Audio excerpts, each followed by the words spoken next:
안녕하세요. 이재철 강사입니다. 지난 한 주 잘 보내셨는지요? 지난 한 주 좀 어수선했지만, 뭐, 저는 잘 보낸 것 같습니다.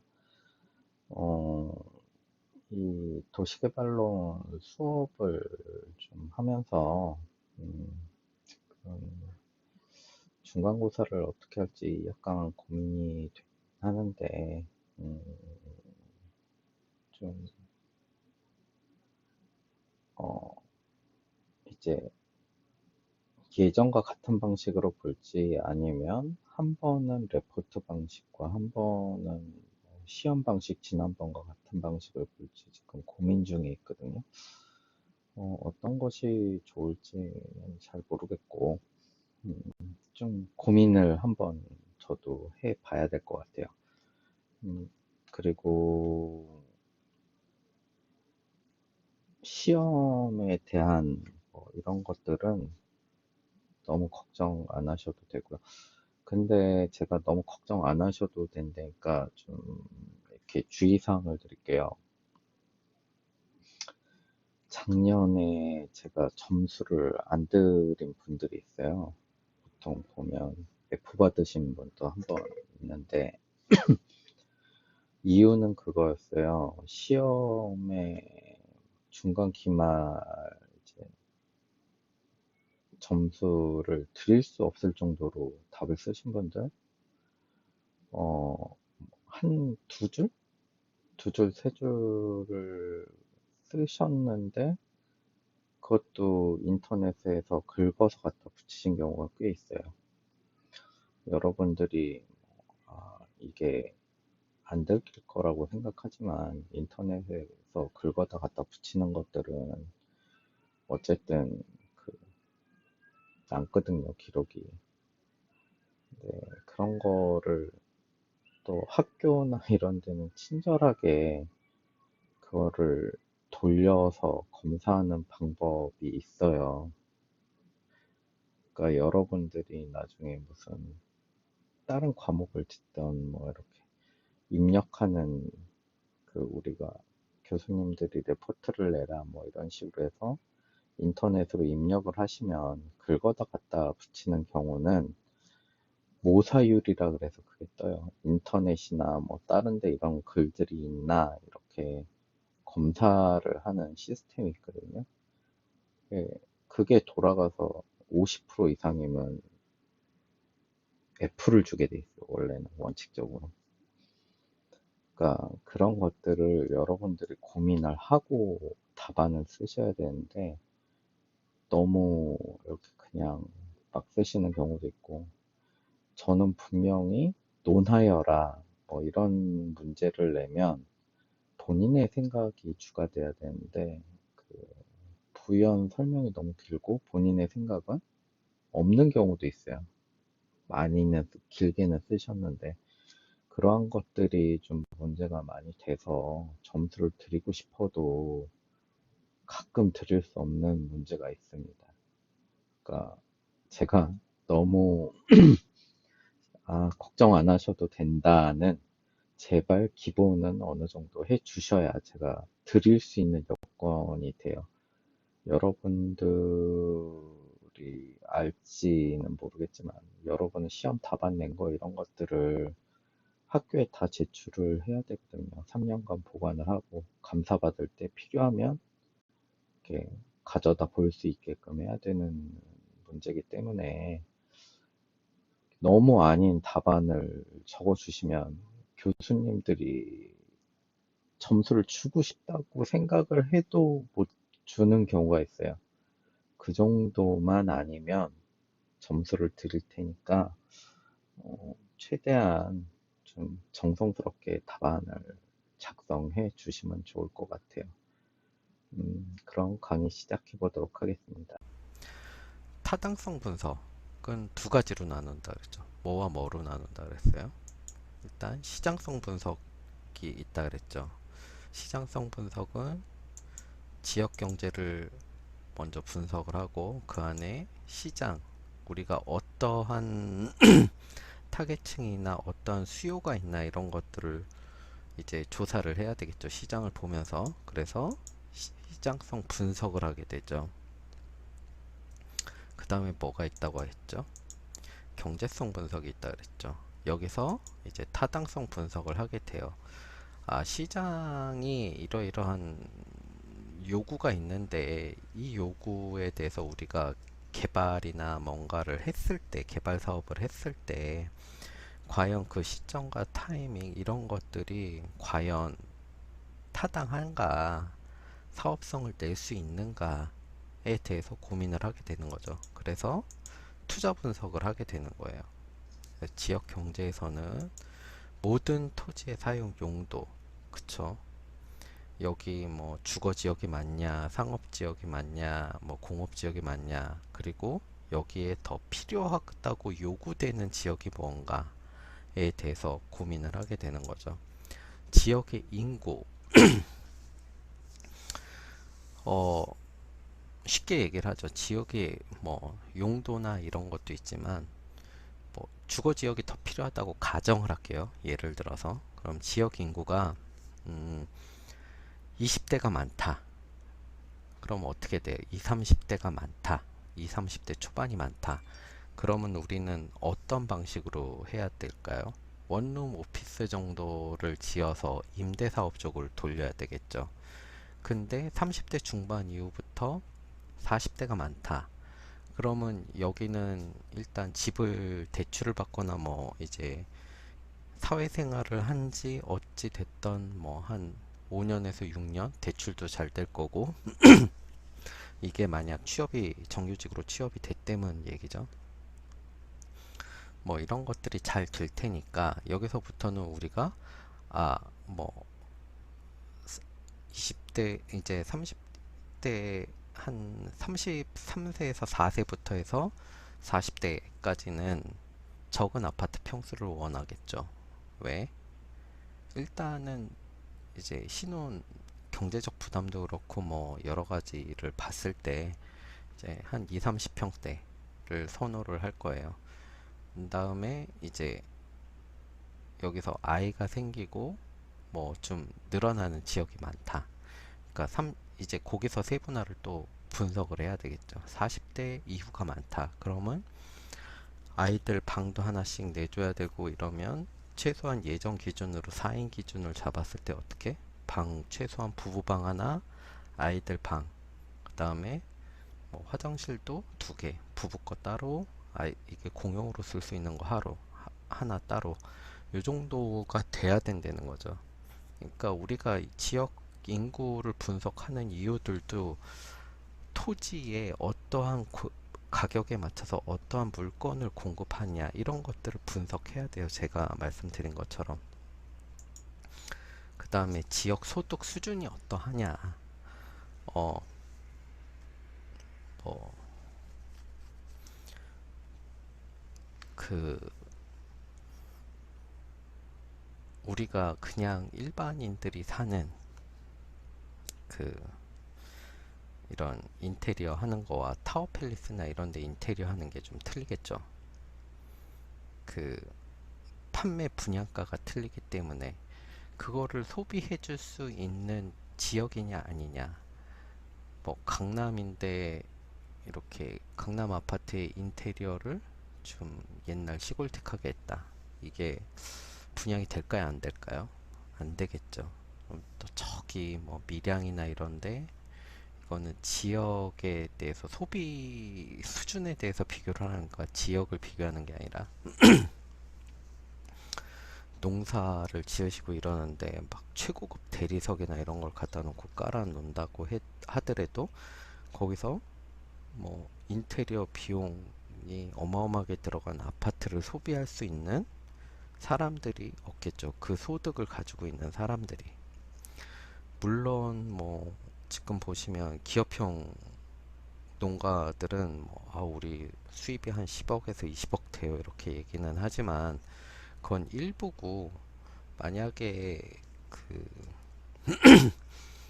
그쪽에 필요한 주거에 대한 우리가 도시 개발 사업이라는 건 큰 틀을 가지고 해야 되는 건데 이러한 것들을 비교를 해야 된다는 그리고 또 한 가지 지역의 교통은 어떤가. 여기를 이게 지역 교통은 유입할 수 있는 인구를 보는 거예요. 자, 지금 안산 라인이 요새 작년? 재작년부터 조금 들썩들썩한 것 같은데 이게 왜 그럴까요? 4호선 라인보다는 여의도에서 가는 라인이 있기 때문에 이제 거기가 좀 이렇게 뭐라 그러지? 용도가 뜬 거예요. 뭐 여의도 쪽에 이렇게 일하시는 국회의원들이나 이런 다양한 분들, 증권사 사람들이 너무 복잡해 그러는데 안산 쪽으로 이렇게 빠져나올 수 있는 지역 교통이 만들어지면 뭐 가격도 좀 저렴하고 직접 접근성이 좋다. 그러면 우리는 그 정도는 내가 감안하고 다니겠다. 그러고 거기서 오피스텔 살던 사람이 나와가지고 이쪽에 30평이나 40평대 아파트를 살 수 있다는 얘기죠. 그러니까 인구 유입을 할 수 있느냐 없느냐를 볼 수 있는 게 지역 교통을 분석하는 거예요.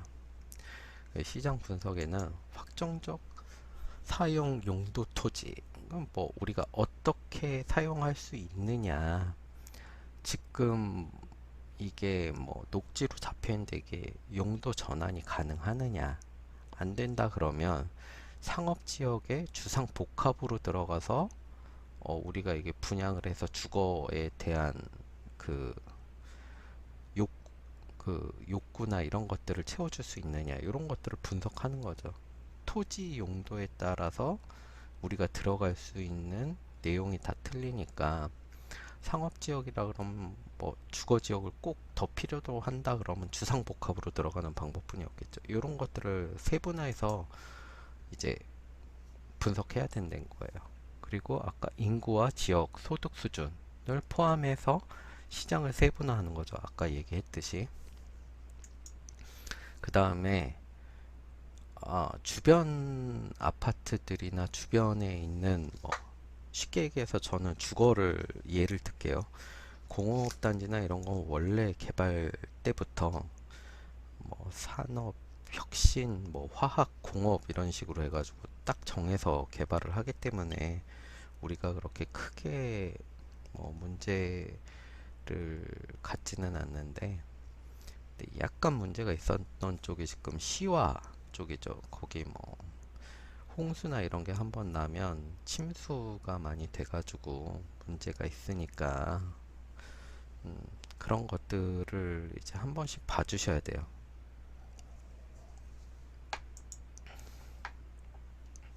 특정 용지에 관한 특성. 아까 말씀드렸듯이 우리는 주거 용도에 토지가 필요한데 없어요. 그럼 어떻게? 상업용지 주상복합 뭐 이렇게 전용이나 아니면 녹지를 사서 어떻게 개발이 될 수 있느냐, 주변에 녹지가 있느냐, 가용성 있는 토지가 있느냐 이런 것들도 분석해야 된다는 거죠. 그 다음에 타당성 분석에는 우리가 요새 투자를 하거나 이럴 때 여러분들이 지금 부동산을 막 묶어 놓으니까 이게 다 어디로 가요? 주식으로 가고 있죠. 그러기 때문에 주식시장이 들썩거린다, 뭐 어쩐다 이런 얘기가 많은데 그런 것들도 한번 고민해 봐야 돼요. 과연 이게 개발을 하면 최소한 3년에서 5년 정도 바라보고 개발을 해야 되는데 시작부터 끝까지 맺는데 그 기간 동안 투자 유치가 가능할까, 사업성이 나올까에 대한 것들을 보는 거죠. 그 다음에 손익분기점이 어느 정도 시점에서 나올 수 있을까. 이 손익분기점이 우리나라 같은 경우는 좀 빨리 시작이 되죠. 왜냐? 선분양이 되기 때문에 모델하우스 짓고 분양을 하기 때문에 선분양에 대해서 이런 것들이 가능하다. 그 다음에 대상 토지의 수익성. 뭐 요거는 아까 말씀드렸듯이 과연 이걸 살 수 있는 지역 인구와 소득 수준을 가진 사람들이 살고 있냐, 아니면 다른 지역에서 이쪽으로 유입할 수 있는 뭐 지역 교통이나 도로망이 있냐, 거기에 따라서 뭐 용도를 쓸 수 있는 이런 것들이 있느냐를 종합해서 보는 내용이었어요. 타당성 분석에 대해서 개략적인 내용을 살펴봤고, 그런 분석이란 무엇이냐, 적용 분야에 따라 해당 사업이나 프로젝트가 기술적으로 가능한 것인가, 제도적인 측면에서 합리적인 것인가, 재무적으로 수입성이 있는 사업인가, 아까 경제적으로 효율적인 사업인가 분석하고 평가하는 것. 음, 이런 타당성 분석이 왜 생겼을까요? 예전 같으면 뭐 한 80년대, 90년대만 해도 지으면 다 팔리니까 이런 분석을 할 필요가 없었어요. 여러분들은 좀 되게 재밌게 생각하실지 모르지만 그 당시에는 오히려 20평대 아파트가 미분양 나는 경우가 많았었거든요. 정말 그 90년대 후반부터 2000년대 초반 같은 경우는 서울에 있던 20평대를 팔아서 수원이나 뭐 요런 데 쪽으로 이제 40평대로 옮겨오는 경우가 많았어요. 그래서 제가 학부 시절 99년에 이제 아크GIS를 배우면서 2000년도죠. 2000년도에 아크GIS를 배우면서 그 분석을 해봤어요. 그 저도 이제 그 투자나 이런 것들을 좀 그때부터 눈여겨 봐왔었기 때문에 분석이나 이런 것들을 공부를 하면서 해보자. 그래서 분석을 했더니 수원 같은 경우는 이렇게 그 20평대가 미분양이 나고 40평대가 분양률이 상당히 높았던 걸로 알았어요. 뭐 미분양률이라 그래서 그게 뭐 미분양률이 요새처럼 뭐 한 30%뭐 이렇게 나는 게 아니라 한 3%, 4%요 정도 날 때였거든요. 타당성 분석이 고려 중인 프로젝트는 한정된 자원을 효율적으로 활용되었는지 수익성 사업인지를 평가하기 위한 것이죠. 왜? 돈을 빌려서 이제 투자를 해서 이익을 내는 것이 이 목표기 때문에 이제는 공기업, LH공사도 그렇고 모든 것들이 사업성 평가, 이제 그 기업에 대한 그 공공기관에 대한 평가를 받을 때 수익성이 나느냐 안 나느냐에 대한 평가를 되게 많이 보거든요. 그렇기 때문에 그 사람들도 그런 것들을 유지하기 위해서 상당히 많은 그 수익성 분석을 고려를 하는 거예요. 고려하고 있는 프로젝트는 실행 가능성에 대한 평가를 공식적으로 내리는 것이다. 우리가 이게 타당성 분석을 하면 이건 사업성이 있다 이렇게 보는 것이죠. 그래서 이 분석을 되게 잘해야 되는 것이죠. 뭐 타당성 확실성을 제공하지 않는다. 이게 100% 되는 아니죠. 될 확률이 높아져. 이러이러한 가정들이 있는데 이 사업이 5년 안에, 그리고 이제 그때 주변에 있는 토지들이 뭐 어떻게, 그 다음에 여기 지나가는 뭐 인프라 시설, 그 다음에 지하철, 뭐 도로나 이런 것들이 언제까지 뚫린다. 그런 것들이 됐을 때 이게 뭐 100% 분양이 되고 수익성이 어느 정도 난다 라는 생각을 하는 거지. 이게 100% 확실해? 이렇게 물어보면 투자 사업자들은 아무도 그렇게 얘기를 하진 않죠. 100% 됩니다 이러고. 그 다음에 타당성 분석은 이전 설정된 프로젝트의 명령한 목적, 충족 여부에 따라 결정됩니다. 그러니까 그 가설이라는 거 있죠. 그런 것들이 이게 목적이 어떻게 돼 있느냐, 이것 또한 수익을 낼 수 있느냐에 대한 목적을 가지고 있다는 거죠. 그 다음에 타당성 분석은 선택된 수단의 적합성을 실험하는 것.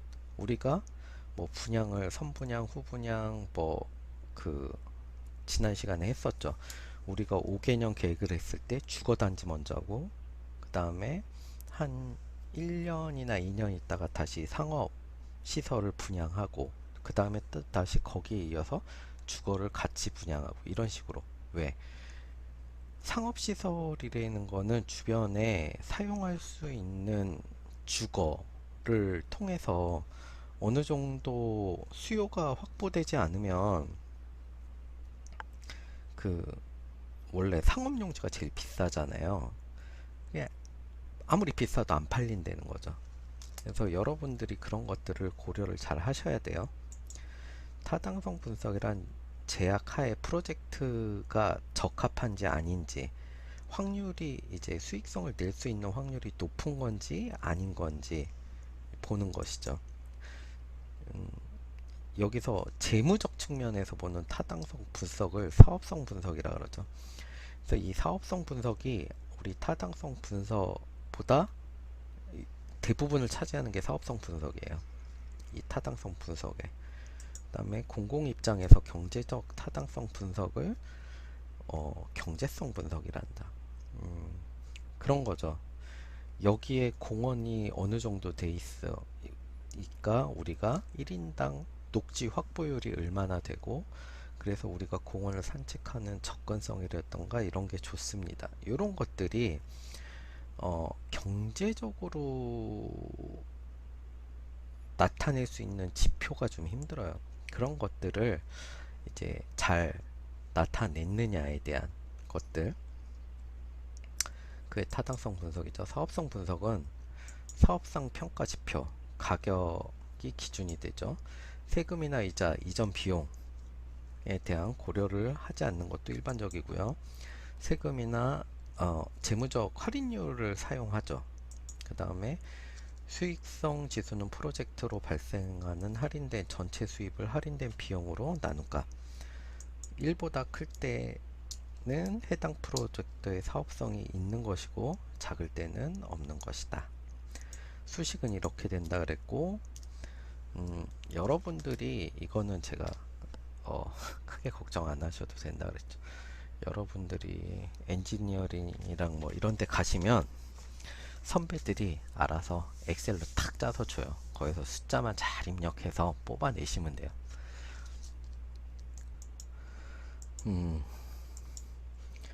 자, 사업성 분석은 순 현재 가치는 프로젝트로 발생한 할인된 전체 수입에 할인된 전체 비용을 빼준 값이다. 뭐 이게 무슨 말이냐? 현재 가치가 이게 프로젝트에서 그 전체 수익이 날 거잖아요. 거기에서 우리가 몇 퍼센트 이익이 있을 것이다. 그리고 뭐 비용이 얼마다. 이런 것들 다 빼준 값. 그 순현재 가치보다 클 때 프로젝트는 사업성이 있다고 하겠죠.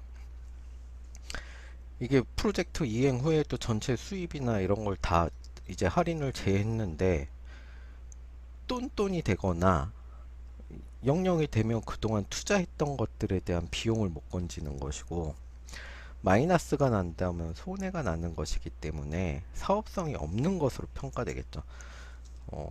식은 이런 식으로 돼 있고, 이것도 아마 선배들이 엑셀로 잘 짜 놓으셨을 거예요. 그 다음에 내부 수익률과 수입, 비용 뭐 동일하게 만들어주는 할인율, 일종의 평균 수익률이라 그러죠. 뭐 그런 것들도 좀 봐야 돼요. 왜? 이게 한때는 그 돈이 먼저 마이너스가 날 때가 있고 플러스 날 때가 있고, 그래서 그 수입 변곡선이 어느 정도에서 수익이 날 건지 이런 것들을 봐줘야 된다는 것이죠.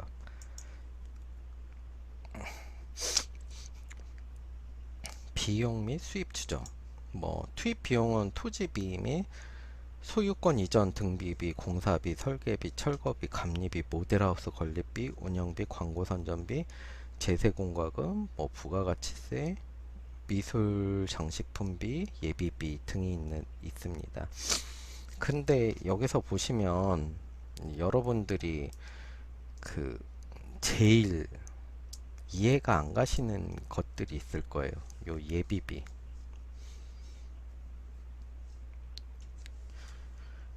그리고 여기서 가장 비용이 크게 들어가는 거는 공사비, 설계비, 철거비 요 세 개가 많이 들어가요. 여기서 제일 먼저는 철거비가 제일 먼저 들어가죠. 그래서 이 철거를 하는 사업체들이 몇 개 있어요. 이제 좀 대형 업체들이죠. 이런 사업체들이 어디로 움직이느냐에 중심을 보시면 꼭 그 다음에 이렇게 그 뭐라 그러지? 그 다음에 개발 예정지나 이런 데를 좀 많이 가봐요. 이 사람들도 철거비를 계산할 때 어느 정도 건축이 돼 있고 몇 년도에 지어진 거고 거기에 따라서 철거 비용이 좀 틀려지거든요. 자, 뭐 안산에 90년대에 지어진 아파트다. 그러면 철거비가 많이 나올까요? 적게 나올까요? 조금 일반대보다 적게 나와요. 왜 그러냐? 거기는 철근이나 그 배관 중에 구리관을 많이 썼어요. 그 옛날 풍산 동파이프에서 동을 많이 썼기 때문에 그런 것들이 이제 그 재비용으로 회수할 수 있는 비용? 뭐 건축물을 부시기는 하지만 거기서 회수할 수 있는 것들이 꽤 돼요. 그러기 때문에 어, 이 미리 돌아다녀 보거든요. 그래서 조금 머리가 있거나 아는 사람들은 그 업체들이 어딘지 알고 그 중에서 이제 영업이나 견적 뽑는 쪽이 누구인지 회사 들어가 보면 쭉 나오잖아요. 그 사람의 동선을 좀 잘 살펴보거나 그것만 주로 업무를 하는 사람들이 있어요. 그래서 개발이 여기가 될 것 같다, 아니다. 이런 것들을 미리 판단하는 기준이 되거든요. 그리고 예비비가 문제인데 예비비가 뭐 맨 처음에 몇 프로지만 이게 여러분들이 그 나중에 나오면 제가 미리 얘기해 드렸던 거 이 그 뭐 여러 가지 분쟁이나 이런 것들 있잖아요. 그런 것들도 나중에 처리를 예비비에서 다 하게 돼요. 그렇기 때문에 여러분들이 뭐 조합원들 간의 소송 뭐 이런 것들이 많으면 많아질수록 예비비가 눈덩이처럼 불거지고 일단 법원에서 뭐 사업을 일단 중단을 해라 이런 식으로 나오면 거기에 공사 중인 뭐 비용이나 그 공사 사업 기간 중단 기간에도 어쨌든 공사 현장이나 이런 것들을 유지 보수하기 위해서 계속 돌아가는 비용들이 있거든요. 그런 비용 그리고 금융 이자비들을 다 내셔야 돼요. 그 조합원께서. 그러기 때문에 나중에 자부담이 커지는 거예요. 그런 식으로. 그러니까 여러분들이 이제 그 고민을 잘 하셔야 돼요. 뭐 투자 수입이나 이런 걸 분석을 하실 때.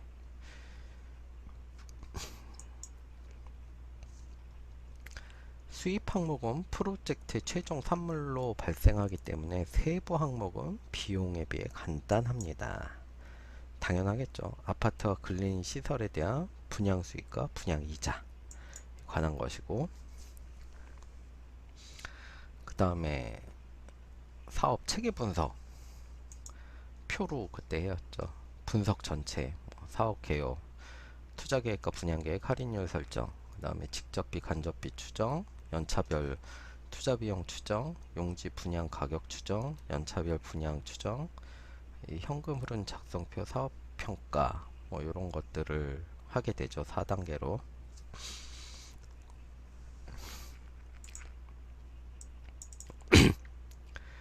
자, 뭐 이 분석 개요 요거는 이제 일반적으로 그 할인율은 금융이자를 얘기하는 거고 보시면 제가 말씀드렸죠. 1차년에는 아파트 연립 먼저 분양을 하고 그 다음에 어떻게 상업용지가 같이 그 다음에 근린생활용지랑 같이 이렇게 분양이 되죠. 이제 공사가 이렇게 들어가는 거예요. 용지별로 분양. 왜? 아파트 연립이 미리 안 지어지면 상업용지나 이런 것들이 제 가격을 받을 수 없기 때문에 일단 져놓고, 야, 난 여기다 졌어. 여기다 이렇게 질 거야. 라는 확실한 말뚝을 박아두는 거죠. 그래야 나머지 상업용지나 업무용지 이런 것들이 따라서 분양될 수 있기 때문에. 그래서 2차년도, 3차년도 이렇게 나눠서 분양을 하는 거예요. 한꺼번에 다 하기에는 우리가 이제 좀 문제가 있죠. 여기 일단 말뚝 받고 공사 들어가면서 뭐를 만들어요? 모델하우스 만들어서 거기서 선분양을 하는 거죠. 이러이러하게 여기를 팔겠습니다. 이런 식으로. 그래서 여기 뭐 4차년 끝나고 5차년도에 분양이 들어가는 거죠.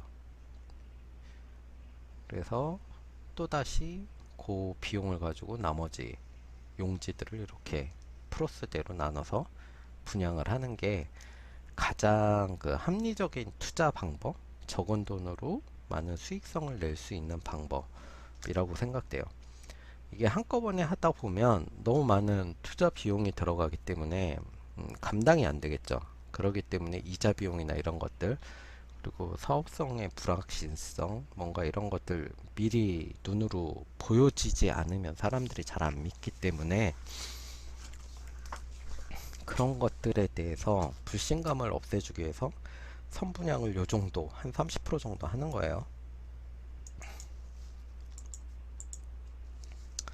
자, 경제성 분석은, 프로젝트의 경제성 분석은 기업 측면이 아니라 사회적 측면에서 평가하는 것. 분석 대상은 일반적으로 공공투자 사업이나 정책, 한마디로 말해서 상식을 체계화시키는 과정이죠. 그래서 1단계 정책 단계. 누가 제일 많이 해요? 여러분들이 뽑은 국회의원이나 시도지사장들이 많이 하죠. 그 다음에 분석 체계를 어떻게 할 것이냐, 자료 수집하고 분석 실시하고 결정 및 선택 단계, 이렇게 5단계를 거치게 되는 것이죠. 경제성 분석의 5단계 과정은 1단계 정책 과정 단계. 그러면 무투자 대안, 뭐 정책 시나리오에서 무투자 대안, 투자를 안 하고 이걸 어떻게 할 것이냐, 그러면 도심지 내 공원을 어떻게 만들 것이냐, 이런 거죠. 그러면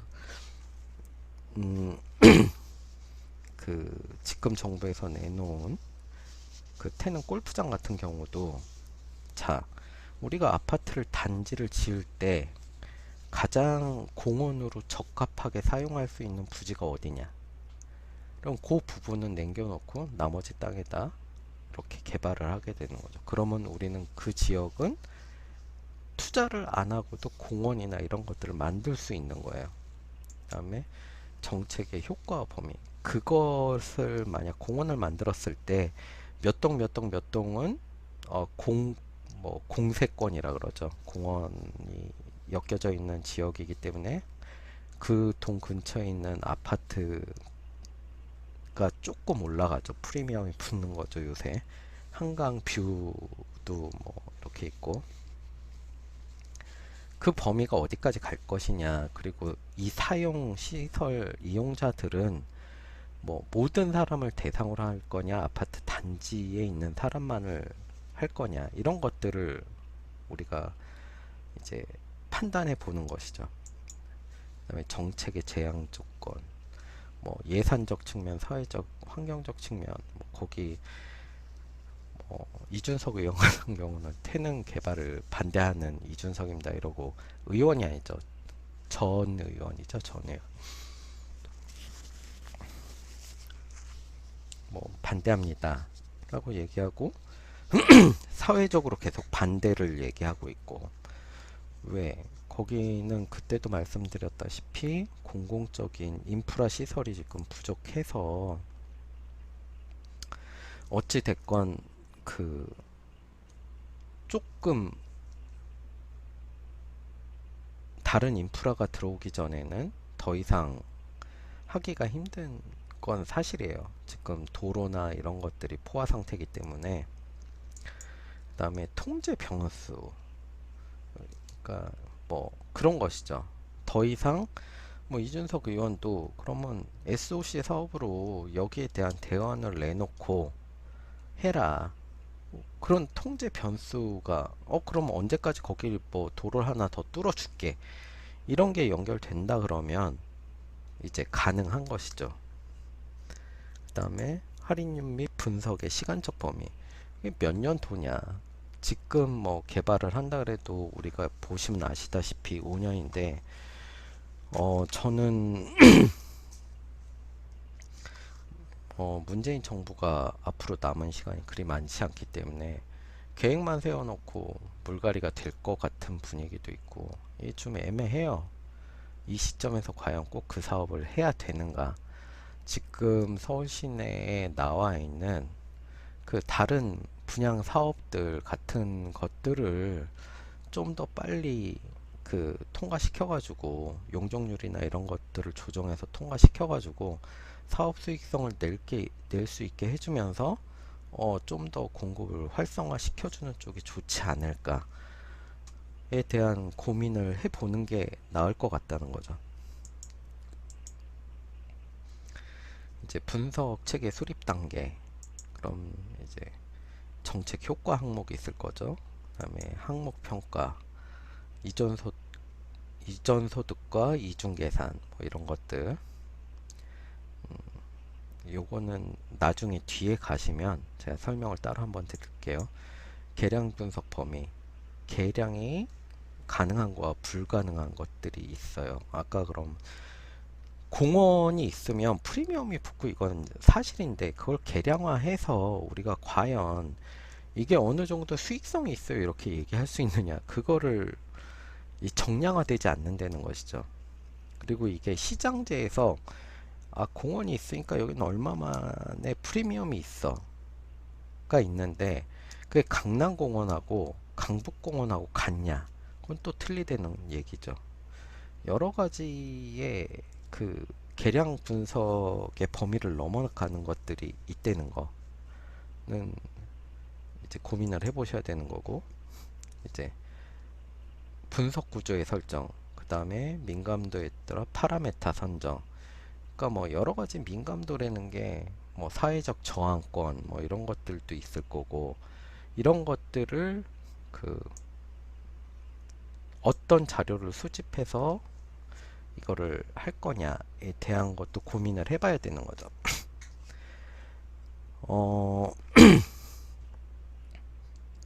가끔 요새 뉴스 보면 싸움을 하는 게 서로 다른 데이터를 가져와서 싸우고 있잖아요. 근데 현실적으로 여러분이나 나나 이런 서민들이 느끼는 거와 맞는 자료가 솔직히 좋은 자료겠죠. 우리가 어떠한 것들을 만드느냐에 따라서.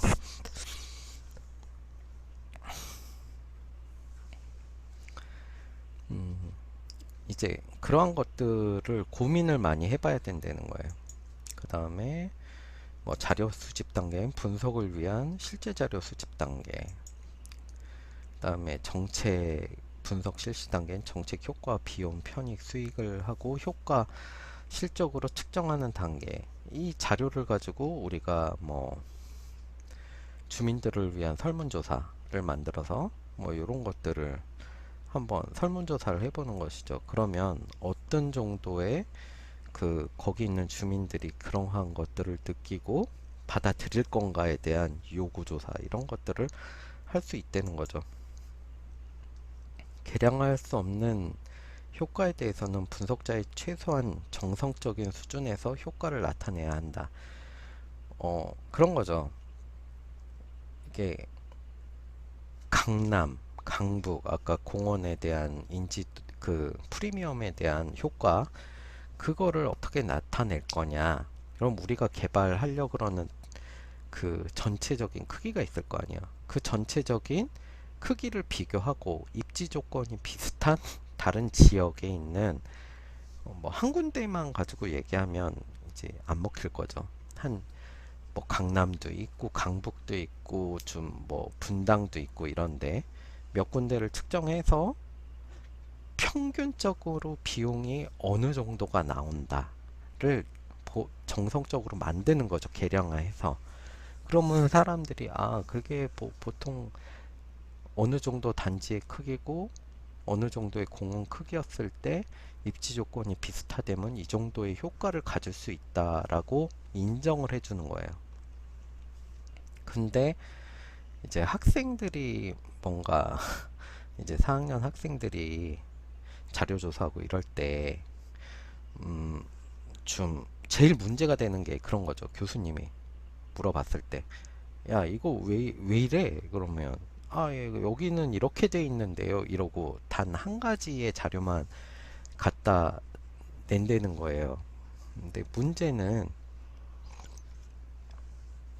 그 한 가지 자료를 갖다 낼 때는 그 자료가 정확한 건지, 공공성이 있는 것인지, 우리가 그냥 뭐 인터넷 자료 이런 거 말고, 뭐 공공기관에서 발행한 자료인지, 아니면 무슨 연구원에서 이제 그 발행한 자료인지, 아니면 뭐 박사 논문에 있는 자료라든지. 왜 박사 논문 같은 경우는 어느 정도 교수님들이 검증을 하거든요. 이거에 대해서 뭐 그러기 때문에 최소한 이런 객관적이나 논문집에 실린 자료를 쓰셔야 이렇게 좀 내세울 수 있는데, 급하다고 그냥 아무 자료나 갖다 넣고 교수님이 물어보시면 예, 여기 자료는 이런데요. 그럼 그 자료를 네가 신뢰할 수 있느냐 라고 물어봤을 때 신뢰도가 떨어진다는 것이죠. 그러한 것들을 좀 여러분들이 그 프로젝트 수업이나 이런 거 할 때 조금 더 고민을 하셔야 된다는 거예요. 어떤 자료를 써야 될지 또한. 다음에 이제 경제성 분석 5단계 마지막 선택 결정 단계. 그때 말씀드렸죠. 대안 편익과 대안 비용이 커야지 그 다음에 요 정책을 결정하는 것이고, 같거나 적으면 안 하는 것이죠. 그리고 그리고 대안 편익도 1안, 2안이 있어서 어느 게 더 좋은지에 관한 것도 1대안이 좋은지 2대안이 좋은지, 우리가 대안이라는 거는 항상 2개 이상이 되어야지 2개 이하가 되면 안 된다고 생각하시죠, 여러분도? 네. 다음에 요번에 7장 들어가 보도록 하겠습니다.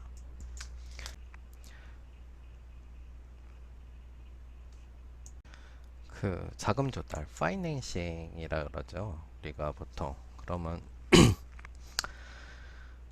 우리가 흑자 지출 단위 가계, 그 다음에 적자 지출 단위 기업. 그래서 여기서 자금을 주죠. 어떤 방식으로 우리가 자금을 조달할까요?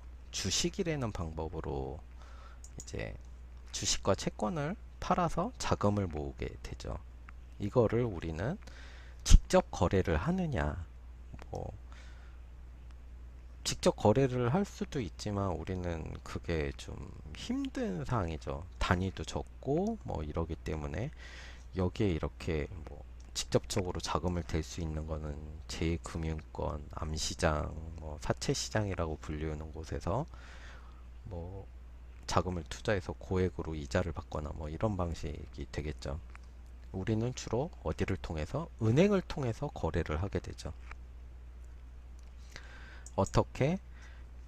가게에서 잉여 자금을 예금과 적금을 통해서 은행에 남기고 있죠. 그럼 은행은 얘도 수익을 벌기 위해서 어떻게? 대출이라는 방식으로 주식이나 채권을 매입을 하죠. 담보를 잡고, 아니면 여기 있는 뭐 토지나 이런 걸 이제 담보로 잡고 대출을 하는 거예요.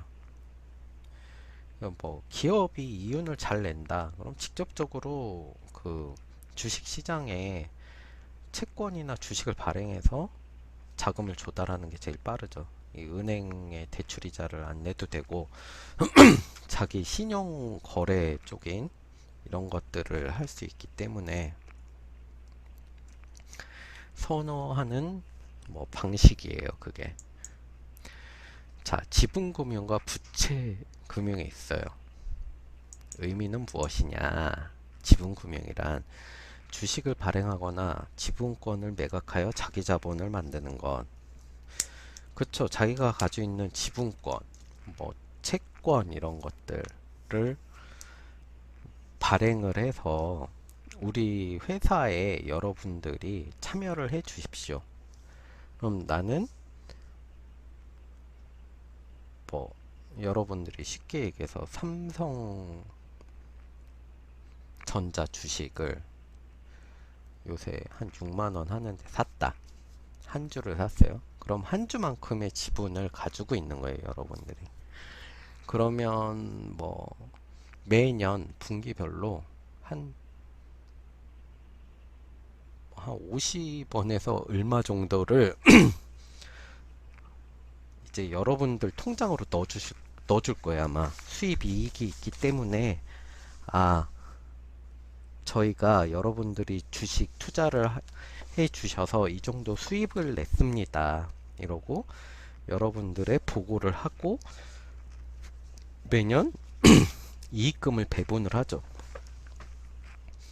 그런 방식으로 이제 만드는 것이고, 종류는 신디케이트, 리츠, 조인트 벤처 뭐 이런 것들을 통해서 우리가 할 수도 있는 거예요. 요거는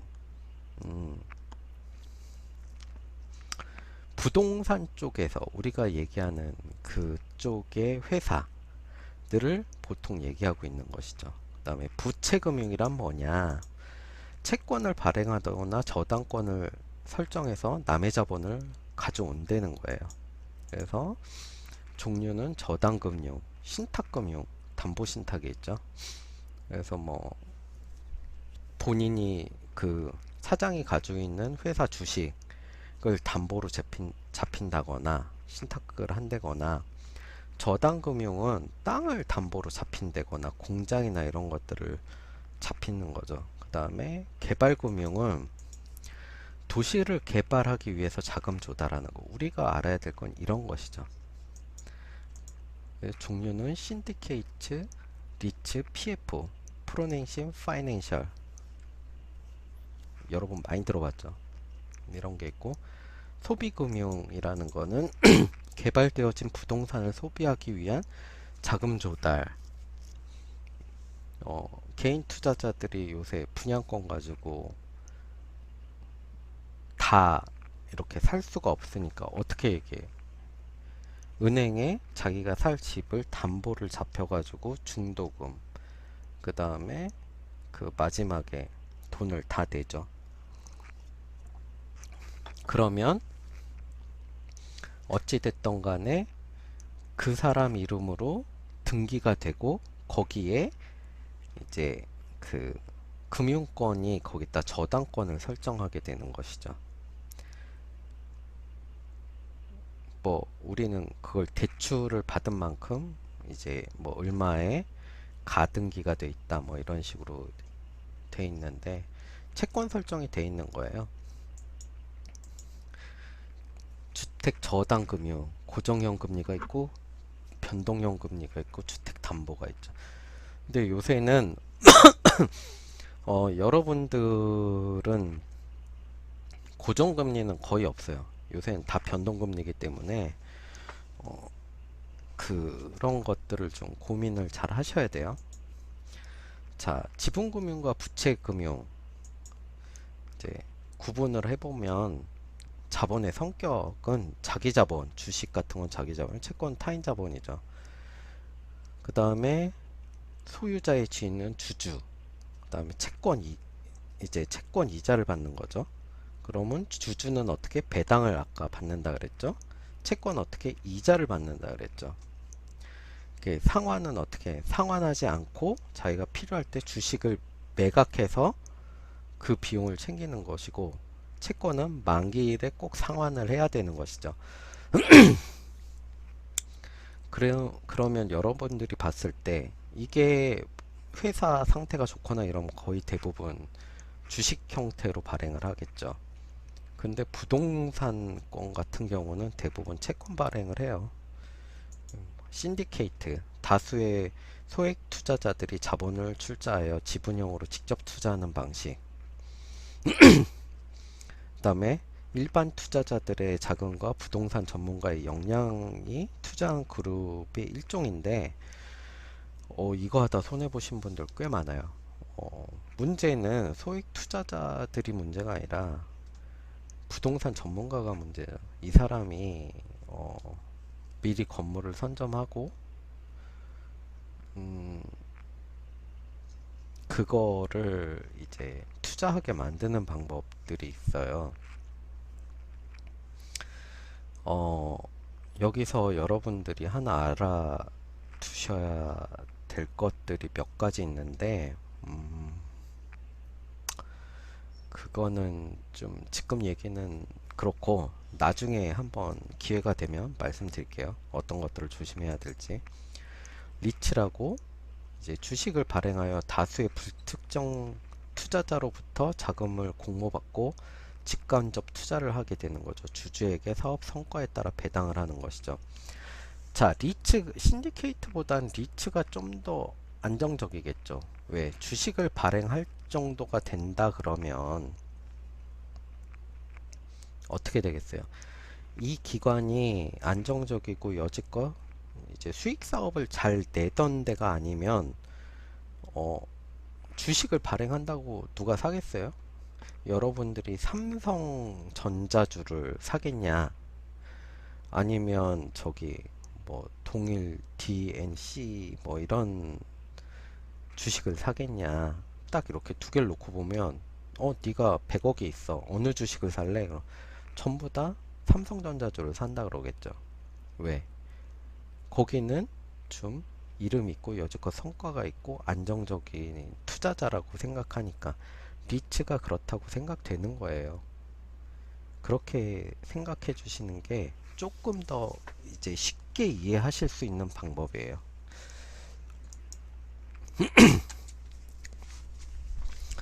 자, 그럼 우리는 파이낸싱이란 도시개발업자에서 어떻게 되느냐?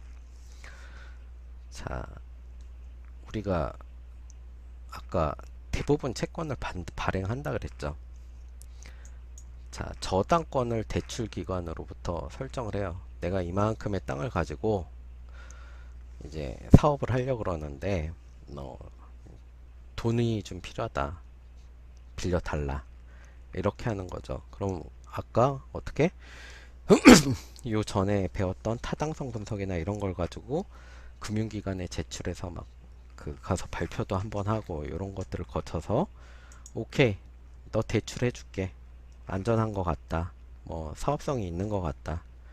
그럼 도시개발 사업자와 이제 부동산 신탁회사, 금융기관 이렇게 나누어져요. 왜? 이게 단위가 작으면 대출기관이 한 번에 투자할 텐데 이게 뭐 몇백억 단위이기 때문에 대출기관 하나가 잘못했다가 이게 무너지면 이쪽이 좀 힘들어지거든요. 그렇기 때문에 대출기관하고 신탁회사라는 게 또 있어요. 이걸 감시하기 위한 장치죠. 부동산 신탁회사라는 거는 금융기관에 보증을 서주는 거예요. 그러면 어떻게 하냐? 소유권 이전을 부동산 신탁회사에 먼저 해줘요. 그 다음에 신탁 증서를 받아요. 줘요. 야, 이거 얼마짜리 신탁 증서를 해줄게. 니네 이거 가지고 사업해봐. 그러면 이제 증권의 질권 설정을 한 다음에 대출기관이 자금을 대출해 주는 거죠. 왜 이런 과정을 이제 선택하느냐? 대출 금융기관이 매번 여기서 무슨 사업의 절차를 이제 진행하는데 금융기관이 매번 가가지고 이게 얼마가 필요한지 이거를 보기가 힘들잖아요. 그러면 부동산 신탁회사라는 데가 보통 뭐 큰 보험회사 아니고 이런 좀 공공기관 비슷한 성격의 지닌 그 회사들이 있어요. 그러면 거기다가 이제 야 이런 프로젝트가 있는데 이거에 대해서 신탁증서를 네가 발행했는데 너 이거 잘 해야지. 안 그러면 나 너한테 이제 그 대출 상환에 대한 담보 설정 들어간다 라고 얘기를 하는 거죠. 그렇기 때문에 신탁회사가 도시개발업자를 이제 감시를 관리 감독하는 거죠. 금융에 대한 걸. 그래서 뭐 비용이 좀 들더라도 대출기관에서는 그게 좀 안정적이니까 음, 이러한 방식을 되게 채택하려고 해요. 직접적으로 채택하는 경우는 뭐 건물 한두 개 짓는 거 뭐 한 10억, 20억짜리는 상관없는데 이제 몇백억에서 뭐 조 단위 넘어가면 몇천억 단위가 되면 금융기관도 이제 힘들어 하는 것이죠. 그렇기 때문에 아, 신탁회사를 통해서 좀 책임을 한 번에 더 안전장치라고 보시면 돼요. 이러한 식으로 금융이 돌아가고 있어요. 비소금융, 사업주에게 상환권을 청구하지 못하는 거예요. 이거는 부외금융은 재무상 부채로 잡히지 않고 채무 수용 능력이 있는 재고. 자, 내가 공장을 하나 지으려고 그래요. 근데 공장을 늘리려고 옆에 땅을 사고 뭐 공장을 짓고 이러려고 그러는데 돈이 부족해요. 지금 현금이 부족해. 그러면 어떻게? 대출을 받죠. 근데 어, 쭉 봤더니 얘가 좀 뭐 이게 비용을 과하게 청구한 것 같은데 이런 생각이 있는 거예요. 은행에서. 야 근데 넌 뭘 믿고 이렇게 내가 널 줘야 되냐 이렇게 물어요. 그럼 우리가 지금 생산해서 지금 재고로 쌓아두고 있는 저 물건들 지금 그리고 한 달에 얼마씩 이 금액이 나가고 있다. 그러니까 저것도 있으니 뭐 부담 갖지 말고 나한테 빌려달라. 저것만 다 팔아도 얼마다. 뭐 이런 느낌이죠. 이게 부채로 안 잡히는 거예요. 그럼 그걸 보고 뭐 저 정도 갚을 수 있겠구나 생각을 하는 거죠. 은행에서도. 그 다음에 위험 분산, 다양한 이해관계자의 참여. 아까 뭐가 있었죠? 뒤쪽에 부동산 신탁회사가 있었죠. 그런 거를 분산하기 위해서 이제 하나를 더 걸어 놓는 거예요. 대신 어떻게? 그쪽에도 이제 이자 비용이, 금융 비용이 나가고 대출 기간에도 이제 금융 비용이 나가죠. 이중으로 나가는 것이죠. 금리가 높고 수수료 부담이 좀 많죠. 그래서 어떻게 해야 돼요? PF는 빨리 끝내야 돼요. 그러니까 여러분들이 무조건 그 뭐라 그러지? 이 재건축 사업이나 뭐 이런 걸 실시했다. 그러면 무조건 빨리 끝내는 게 남는 거예요. 안 그러면 여러분들은 자부담금이 높아질 뿐이 없는 구조란 말이에요. 자, 우리가 PF에 보면 사업주가 있죠. 시행자. 이게 대체로 누구예요? 주택조합이 되겠죠. 우리가 봤을 때. 그 다음에 이 사람이 토지 매입이라 있는데 토지의 권리를 다 이 사람한테 우리는 그 조합원의 형태로 다 주게 되는 것이죠. 그래서 이 사람 하나가 토지에 관한 권리를 전부 행사할 수 있게끔 해주는 거예요. 그 다음에 뭐 사업 진행, 이 사람이 설계 및 인허가 사업 진행 같은 걸 다 하게끔 되죠. 그럼 프로젝트 회사가 있고 명목상 사업 주체, 여기는 시행사죠. 참, 사업주. 잘못 얘기했네요. 프로젝트 회사, 명목상 사업주체가 여기가 조합이에요. 그 다음에 여기는 시공사, 지금 보증, 책임 준공을 해야 되고 수요자, 우리가 되는 거죠. 이제 그 뭔가 아파트를 살 사람들. 그러면 봅시다. 사업주 시행사는 어떻게 투자 관리를 해야 되겠죠. 이 프로젝트 회사에. 그 다음에 이익금을 배분해 줘야 돼요. 우리 프로젝트 회사는. 그 다음에 수요자 같은 경우는 우리가 아파트를 살려면 대금을 지불해야 되겠죠. 나중에 양도해서 등기를 하게끔 되겠죠. 그 다음에 프로젝트 회사는 금융회사로부터 대출금을 상환해야지, 대금을 받아서 대출금 상환을 해야지 등기해도 좋아 이렇게 풀어줄 거 아니에요. 얘가 벌써 그 가등기나 뭐 이런 거를 해놨을 텐데. 그 다음에 대출 및 감독을 해요. 투자관리, 대출 감독. 그 다음에 시공사는, 프로젝트 회사는 공사 대금, 그 다음에 공사 진행을 하게 되는 거죠. 책임 준공이라는 게 여러분들이 되게 뭐 힘들게 생각하시는데, 뭐 대충 이러한 구조로 PF가 구성되는 거예요. 여기 가운데 있는 프로젝트 회사가 조합이라고 보시면 되는 거고요.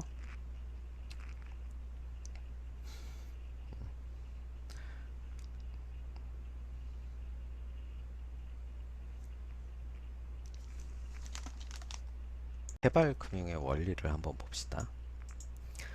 자기자본과 타인자본을 포함해서 개발 사업에 소요되는 자금을 조달하는 거죠. 자기자본은 뭘까요? 조합원이 내놓은 땅. 타인자본은 은행이나 금융권에서 끌고 온 돈. 이 개발 사업에 필요에 의해서 조달되는 것이죠. 뭐 그런 것들이 있고, 개발 사업 및 사업 추진을 할 때 주체가 제공하는 자금이라는 점에서 공급자 금융이라고 보시는 거고, 개발 사업의 수혜자 또는 최종 소비자에게 제공하는 수요 금융과는 구별을 하셔야 돼요. 왜? 이거는 수요 공급자는 이제 별개의 금융기관과 별도의 그 체결을 하는 것이기 때문에. 그렇죠. 자, 내가 다 된 아파트를 이제 중도금과 상환금을 이제 내고 들어가야 되잖아요. 다 돈을 내고. 그럼 어떻게 해야 돼요? 뭐 중도금 때 은행에서 뭐 10억짜리 아파트다 분양을 했어요. 우리가 현금 10억 들고 있는 사람이 많아요? 없죠. 뭐 한 내 돈 5억에 뭐 맨 처음에 중도금 때 3억 원, 그다음 말기 때 2억 원 이런 식으로 나는 대출을 하겠다. 왜? 이게 한 달에 1억에 대한 비용을 계산해 보면 여러분들이 상당히 높은 걸 알 수 있을 거예요. 이거를 나눠서 낸다는 것도 이 자금에 대한 흐름의 여유를 갖기 위한 거죠. 한꺼번에 5억을 빌리면 그 이자 비용이 되게 세겠죠. 매달 나가는. 힘들어진단 말이에요. 그래서 뭐 중도금 상환 때 얼마, 그 다음에 완납 때 얼마 이런 식으로 보통 하는데, 이거는 금융기관과 개인 간의 개발이지 이게 개발 금융으로 해서 우리가 발생하는 금융 이제 돈은 아니라는 거죠. 금융이 왔다 갔다 하는 건 아니라는 거죠. 약 3, 4년 기간 동안에 건설에 필요한 전체 개발 비용이나 일부에 대한 단기이자, 지불 공급체 등을 지칭하는, 그래서 건축, 교량, 금융, 또 건설 금융 등이 있는 거죠. 뭐 교량 금융 같은 거는 어떻게 해요? 통행료를 받아가지고 우리가 몇 년간 어떻게 해서 이걸 거덕 뭐 개발 비용을 회수하겠다. 그래서 이제 인천공항 갈 때 달에 한 번 가는데 막 7천, 8천 원씩 막 어마어마하게 돈을 내잖아요. 이게 뭐 하루에 한 번 가는 사람이면 상관이 없는데 매일 출퇴근하는 사람 같은 경우는 꽤 비용이 많이 들겠죠. 이런 식으로 이제 여러 가지 면에서 우리는 어떻게든 금융 비용에 대한 회수를 하게 돼 있어요. 그리고 우리가 이 금융을 3, 4년 동안 하게 되는데, 뭐 5년 동안 하게 되는데, 여러분, 그 추진위원회가 설립되고 조합이 설립될 때까지 개인이 이 비용을 다 들 수 있을까요? 여러분이 뭐 그 추진위원회 같은 경우는 발기인 5명 이상의 뭐 추진위원장 1명, 감사 1명 뽑고 그 다음에 일하는 사람 1명. 이 사람들은 다 유급이에요. 그러면 내가 조합 설립 전이기 때문에 여기 조합장이 되면 한 달에 얼마씩 뭐 350씩 월급을 받게 돼 있어요. 판공기비는 500 이상 뭐 이렇게 쓸 수 있는 돈이 있거든요. 그 다음에 감사는 얼마, 그 다음에 거기 일할 수 있는 여직원 1명, 이렇게 딱 3명이 유상으로서 상주할 수 있는 인원이에요. 근데 우리가 어찌 됐던 간에 추진위원회를 설립하고 조합까지 갈 때까지도 이런 비용이 들 거란 말이에요. 뭐 그러면 나머지 사람들이야 내가 뭐 자발적으로 가서 하겠다. 추진위원회 사람들이 발기인들 중에서 뽑아서 대신 나중에 난 이거를 뭐 조합장을 진출하겠다. 감사를 이제 진출하겠다. 뭐 이런 식으로 딜이 들어가겠죠. 근데 몸으로 때우는 거야 몸으로 때운다 치지만, 자 제가 말씀드렸듯이 조합원들 다 일일이 사인 받고 이런 거를 해야 되죠. 그 다음에 거기서 나오는 간행물은 무조건 등기 비용으로 붙여야 돼요. 뭐 한 1000세대 정도, 2000세대 정도 되는데 한번 등기 발송하려면 등기 비용 얼마 정도 드시는지 아세요? 아무리 간단한 공보물이라도 최소한 뭐 한 100, 200은 들어요.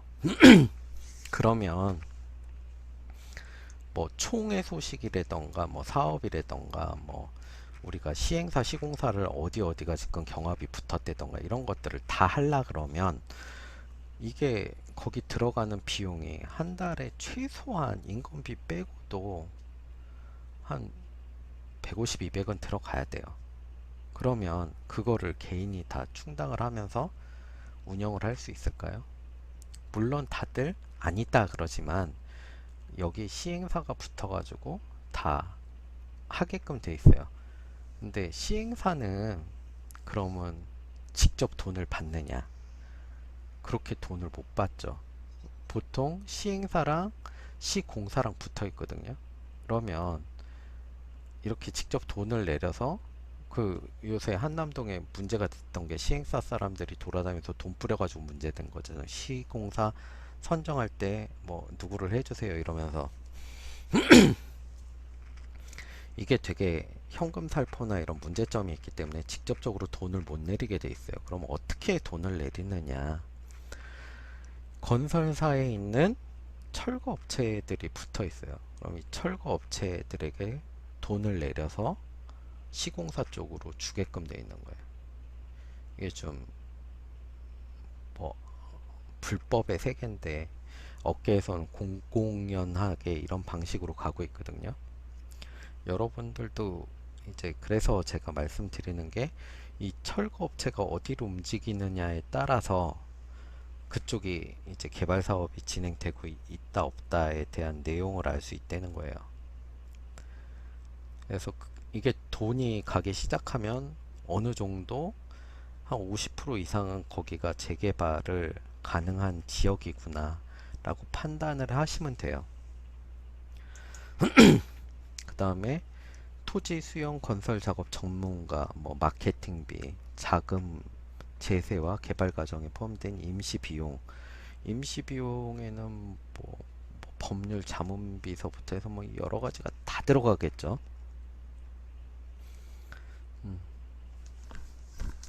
그리고 이제 지분 조달과 부채 조달 개념. 자, 민간은 부동산 개발 시에 통상에 해당하는 프로젝트 비용, 토탈 프로젝트 코스트 한 30에서 40% 정도 되는 막대한 선자금이 투입돼요. 왜? 땅 매입 비용이 제일 크죠. 그 다음에 철거 비용. 이 사람들 다 내보내려면 이주 비용, 뭐 철거 비용 이런 게 들어간단 말이에요. 그래서 이 개발 시에 돈이 제일 많이 들어가는 비용이 이런 비용들이에요. 그래서 어떻게 시공사에서 뒷돈을 내려서 이 철거 쪽에 미리 돈을 내려서 이렇게 돌리게끔 하는 거죠. 부동산 개발 금융이란 부동산 매입액과 개선을 통해서 수익 증대와 자기 자본과 타인 자본의 적절한 구성으로 소요 지급을 확보하는 것. 어, 저는 이렇게 그 통한 수익 증대를 위해서 자기 자본의 증가와 타인 자본의 적절한 구성으로 뭐 이익을 본다 이렇게 얘기하는데, 제가 솔직히 이걸 가리키면서도 이번 정부나 민주당 쪽에서 바라보는 시각으로서는 이 개발 금융을 하는 사람들은 도둑놈이나 사기꾼 막 이렇게 보는 것 같아요. 이게 어찌 됐던 간에 당연한 그 우리는 사업을 하는 거잖아요. 사업은 이익을 남기기 위해서 하는 것인데 거기에 너무 공공성을 들이대서 어, 이익을 환수하려 그런다 그러면 좀 문제가 있는 것 같아요. 어느 정도 자율성과 보장을 해주는 거 최소한의 규제로서 이런 것들을 해야지 무조건 막는다고 능사는 아니잖아요. 여기 막았더니 저기 땅 아파트가 오르고 저기 막으면 또 딴 데가 오르고 풍선 효과가 일어나는 것도 그래서 그런 것 같아요. 그다음에 기업의 공개 증자 주식 뭐 발행 주식 수가 증대되면 자금 조달 유입이 증대되고 지분 조달을 할 수 있다. 이거는 이건 뭐 외국 얘기고 우리나라는 부동산 회사가 뭐 이렇게 큰 회사가 크게 많지는 않을 거예요. 뭐 주식을 통해서 뭐 매매 매수를 하고 있고 그 사모펀드가 강남 아파트 한 동을 샀다가 문제돼서 그러면 그 투자를 안 하겠다 이렇게 얘기를 했잖아요. 이런 식으로 지금 정부 내에서는 여러분들이 뭐 부동산이나 개발에 의해서 뭔가를 할 수 있는 폭이 되게 적은 것 같아요. 그래서 좀 여러분들도 한번 고민은 해보셔야 돼요. 이걸 어떤 방식으로 타개를 해 나가야 될 것인가에 대해서. 차입금과 채권 발행 등으로 부채 방식에 의해 자유입금이라는 부채 조달 방식. 우리는 대부분 요걸 사용하고 있죠. 채권 발행이나 뭐 이런 것들. 그래서 아까 뭐 우리가 신탁회사로부터 신탁증서를 받아서 그거를 제출해서 금융기관으로부터 자금을 대출받는 거죠. 그런 식으로 지금 우리 부동산 금융은 그렇게 돌아가신다고 보시는 게 맞는다고 봐요. 그 자금 조달의 수단의 장단점 비교. 자, 보시면 아시다시피 지분 조달 방식은 아까 뭐 주식이랑 같으니까 원리금이나 이자 상환 부담이 없죠. 자본시장 여건에 따라 민감히 영향을 받고 조달 규모나 소유주 주본 축소가 불가피하다. 그 결과로 우리는 어떻게 돼요? 자부담금을 내게 되죠, 주주들은. 우리가 이익을 못 봤으니까 돈이 더 들어갔으니까 개인이 얼마씩 더 내놓으시오. 이게 자부담금이에요, 쉽게 얘기하면. 중소기업의 경우 주식 공개 매매 유통시장이 이게 그 발달되지 않는 제가 말씀드린 게 우리나라 같은 경우는 뭔가 개발을 하려고 그래도 그 부동산 뭐 우리 주식 회사야 그러는 부동산 회사들도 이렇게 주식을 팔아가지고 인지도 있게 자금을 끌어모을 정도는 안 된다 그러는 거죠. 그다음에 기업 가치의 불안정으로 매매 활성화의 한계점이 존재한다.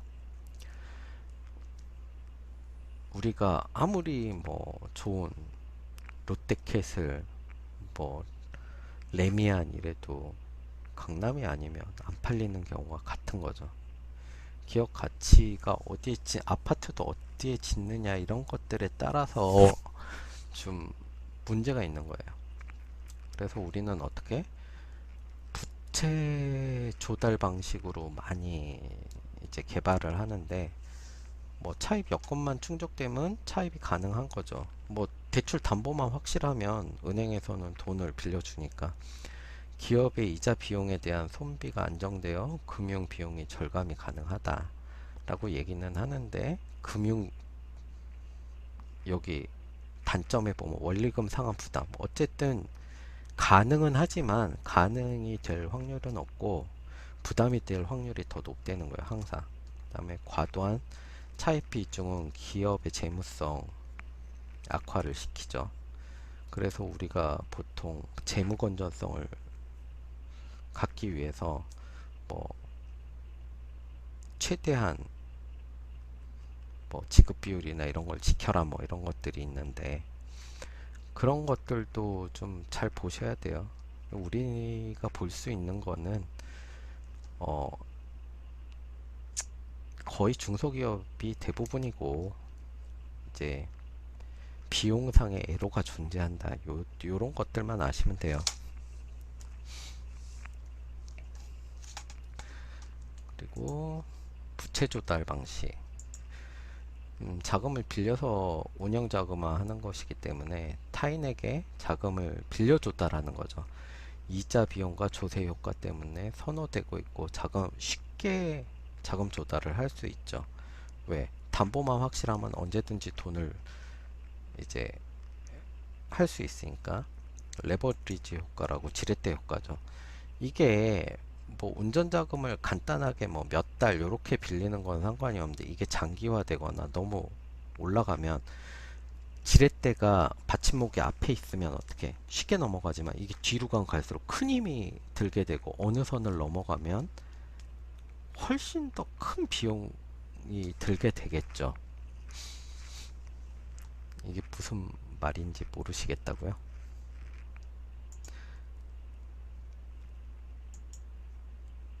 잠시만요. 쉽게 해서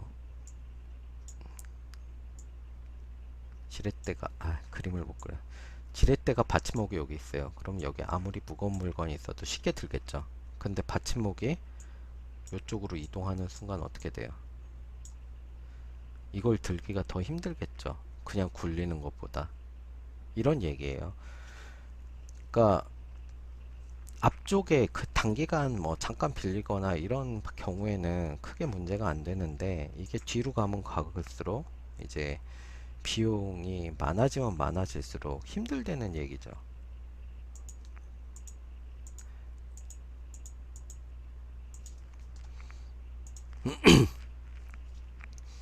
이게 지렛대 효과라는 거고, 재무 레버리지 효과. 그럼 마찬가지예요. 똑같이 어느 정도의 돈을 빌리느냐, 큰 돈을 빌리느냐, 그리고 이걸 어느 정도 단기간에 갚을 수 있느냐가 지렛대로 이게 가볍게 넘어갈 수 있는 거고, 아니면 타인 자본 때문에 발생하는 이자가 지렛대 역할을 하여 영업이익에 변화를 준다는 거죠.